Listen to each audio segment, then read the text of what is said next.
guys, this is Eliza. In today's video, Benny will not be with me. I'm the only one in charge for today's vlog, which is all about how I and Benny met.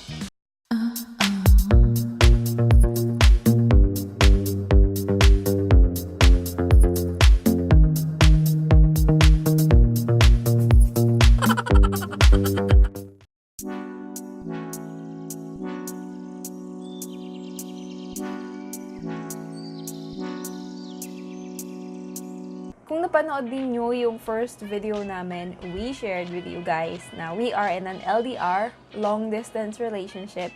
Gaano ba kami kalayo sa isa't isa? I'm here in the Philippines and Benny is in South Korea. Pero paano nga ba kami nagkakilala? Paano nagtagpo ang landas namin? At paano siya dumating sa buhay ko? Yan ang i-reveal ko today, so please stay tuned and keep on watching until the end of this video.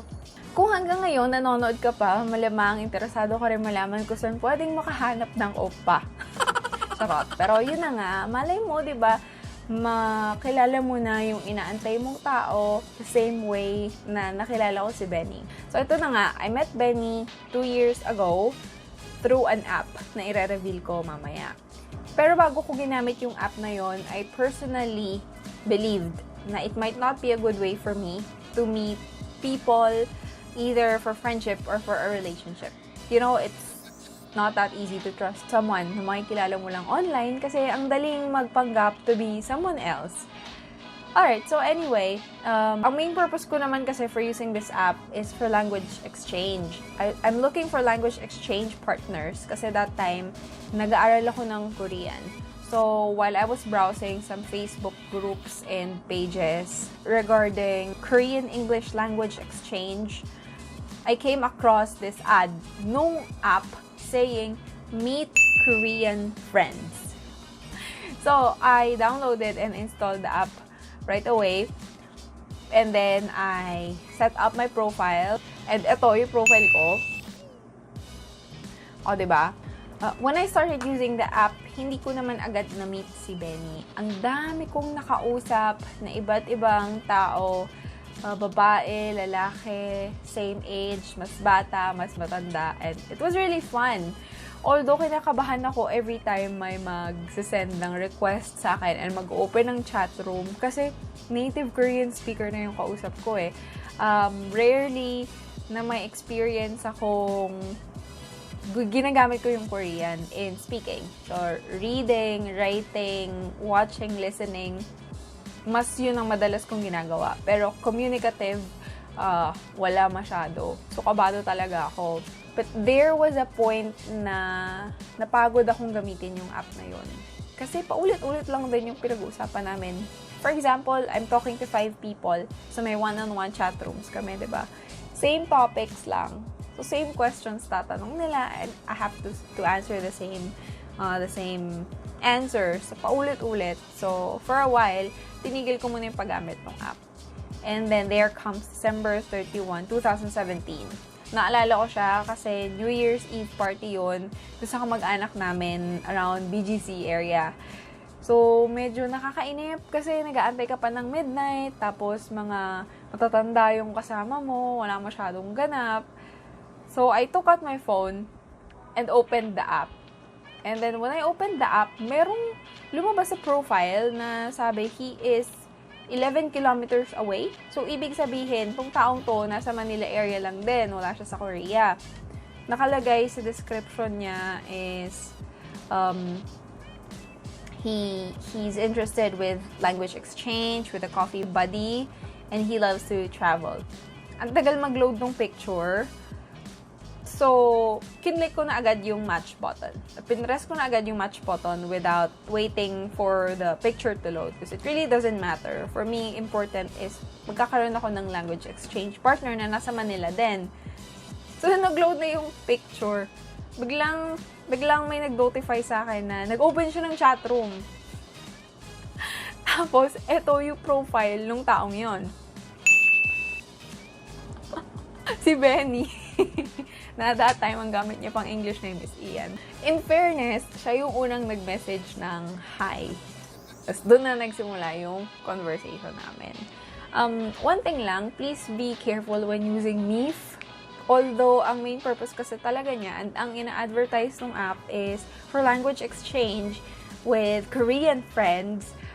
Ang daming Koreans na ginagamit siya as dating app.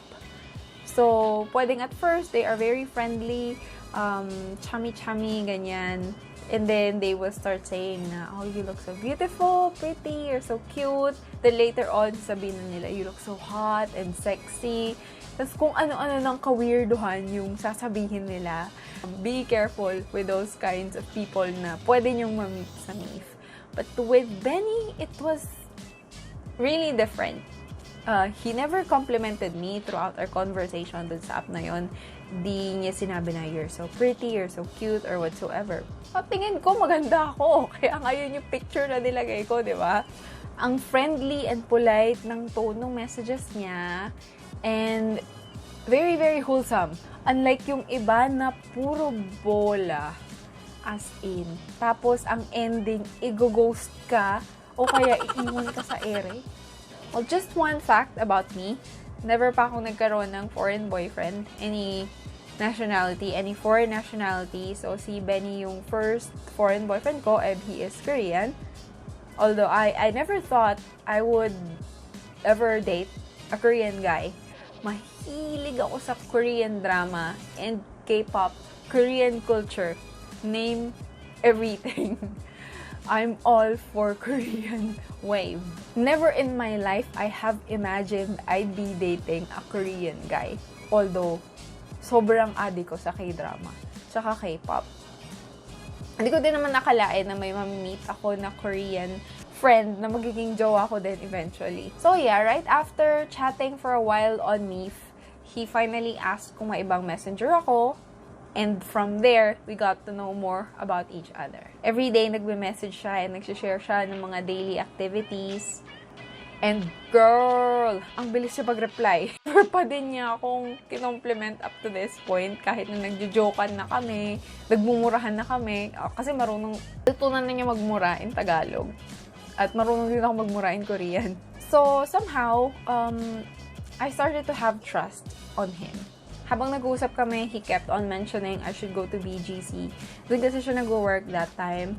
Maybe we can have coffee or something during his free time. Pero parang change topic ko lagi. Hindi ko sineseryoso kasi nga medyo natatakot pa din ako. Although nagtitiwala naman ako sa kanya as a person. I think he's a nice person. Pero alam mo yun, he's still a stranger. I mean, I've never met him even once in my life. Tapos may kipagkita ako sa kanya. Hanggang sa sinadya niya na talaga na tanungin what I'm gonna do that weekend and kung free ba ako to have lunch or coffee with him. At dito na po nagtatapos ang kwento ko kung paano ko na-meet si Benny. I'll share more about our first meeting. Probably with Benny na on the next video. So make sure you subscribe to our channel. Turn on your LUMSDEN para updated kayo when we have our new videos. I'll end it here, guys. Thank you so much for watching until the end. I'll see you again in the next video with Benny.